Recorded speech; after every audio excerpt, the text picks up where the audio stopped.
Bwana Yesu asifiwe. Amina. Niwasalimu ninyi nyote katika jina la Yesu. Amen. Ninawapenda sana. Amen.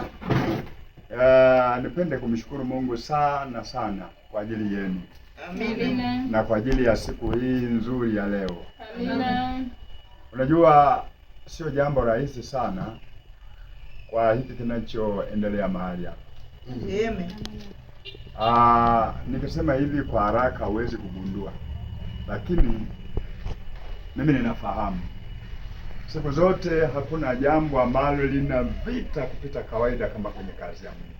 Amina.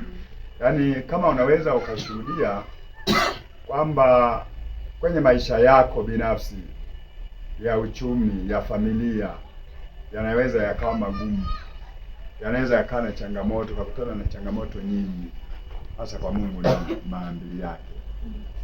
Lakini ninachomshukuru Mungu kwamba kwa maombi yenu kwenye siku hii ambayo tuliipanga mbele za Mungu kwamba tunatamani kwenye siku kama hii, maana tulikuwa tunapanga siku ambayo hatujaifikia.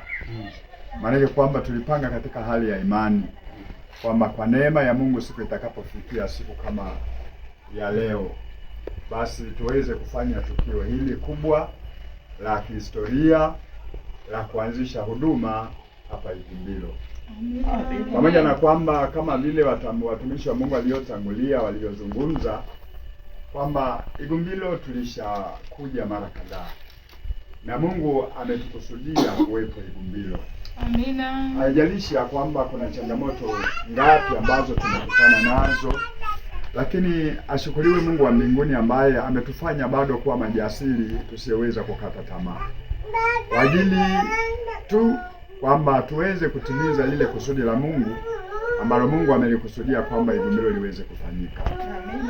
Mimi na wewe hatuwezi kujua sana kiundani kwamba kusudi lake la Mungu ni nini, kwa sababu kama ni swala la makanisa hapa Igumbilo yapo mengi, lakini kwa nini tuwe sisi? Kwa nini ionekane ya kwamba kunakuwa na changamoto na bado tunakuwa na moyo wa kurudi tena? Kwa hiyo lazima ufahamu ya kwamba lipo kusudi la Mungu. Amina. Lipo kusudi la Mungu. Uwepo wetu sio bure. Mungu ana makusudi nao. Lakini niwashukuru sana na niwabariki ninyi nyote ambaye mmekuwa tayari kuja kwa ajili ya tukio hili kubwa la kihistoria. Mungu awabariki sana. Mungu awainue na awakumbuke. Akumbuke familia zenu, akumbuke maisha yenu, akumbuke kila kitu chenu kwa ajili ya kuwa tayari na kuwepo mahali hapa kwa siku ya leo kwa ajili ya ufunguzi wa tawi hili. Na ninajua mafanikio haya si katika hali tu ya kibinadamu ya akili na ufahamu wa kibinadamu, lakini pia maombi ambayo siku zote tunakuwa tukimlilia Mungu ya kwamba Mungu basi atukumbuke na aweze kutusikia. Tunatamani tuone ya kwamba watu wengine waliopo gizani wakikaribia kwenye nuru. Tuone watu wengine wanaoishi kwenye magereza ya vifungu vya aina mbalimbali vya yule adui shetani, tuone wakifunguliwa, wakiachiwa huru. Tuone watu wengine wakimjua Mungu na kulijua neno la Mungu. Maana Biblia inasema ya kwamba mwana akiwaweka huru mnakuwa huru kweli kweli. Bwana Yesu asifiwe. Kwa hiyo ndio hamu yetu kubwa, hatuna cha zaidi ya kuona ya kwamba watu wanamjua Yesu. Watu wanamjua Mungu wa mbinguni. Kwa gharama yoyote ile tumekuwa tupo tayari kwamba maadamu tu tuone ya kwamba kazi ya Mungu ikisonga mbele, tuone ya kwamba Mungu akipewa utukufu, Mungu akiwafungua watu, Mungu akifanya mambo makubwa kwa ajili ya watu wake aliowaumba. Mungu analokusudi. Kwa hiyo nikubariki sana mwana wa Mungu, usione ya kwamba ni kama umekuja tu, lakini nataka nikwambie Mungu amekukusudia kwamba kukanyaga kwako Igumbilo sio bure. Kama alivyonena mtumishi wa Mungu anasema tumerudi tena. Tumekuja tena. Mti uliokatwa umechipua tena. Bwana Yesu asifiwe. Hatujakata tamaa wala hatujavunjika moyo.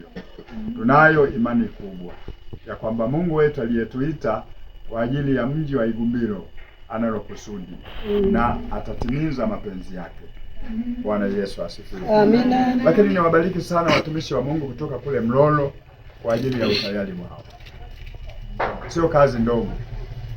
Unajua, mara nyingi hata kama ungelikuwa na jirani ambaye anakupenda, akupe chakula ule, ulale pazuri, lakini yani akupe chakula na akunyweshe kinywaji kizuri, lakini kama atakwambia ulale, yani penye kulala hapa, unaweza ukashangaa kulala hapana, ila nikushukuru tu kwa huduma yako nzuri ambavyo umenihudumia, ila siwezi kulala. Kwa nini unataka ukalale kwako?